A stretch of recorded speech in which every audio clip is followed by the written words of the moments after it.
invaincus à domicile et même toujours victorieux, les brivistes recevaient des Racingmen qui, à l'inverse, se sont toujours inclinés hors de leur base jusqu'à présent, sans même décrocher le moindre bonus défensif.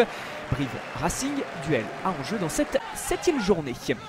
On sent des intentions de part et d'autre durant les premiers instants. Teddy Iribaren ressort pour son capitaine Arnaud Mella.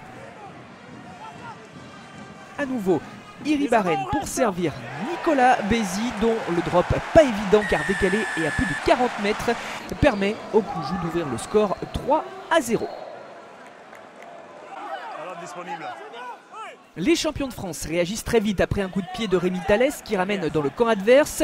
James Hart sort pour Yannick Nyanga, passe debout pour son demi de mêlée qui sert Nakarawa, passe après contact qui fixe 3 défenseurs.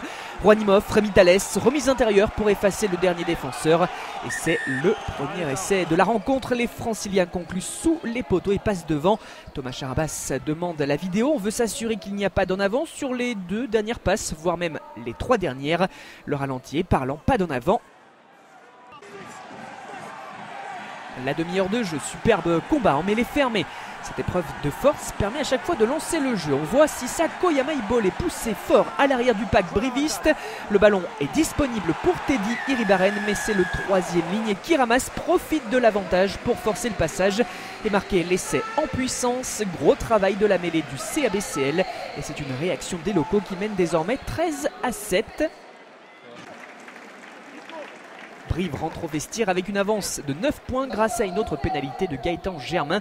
Toujours fiable face au poteau, le Racing a du mal à se sortir de la pression. Encore une mêlée sur les 40 mètres franciliens. Introduction briviste.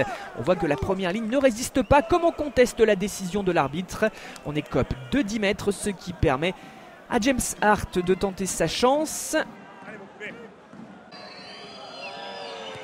et de passer un coup de pied de pénalité des 50 mètres, 16-13.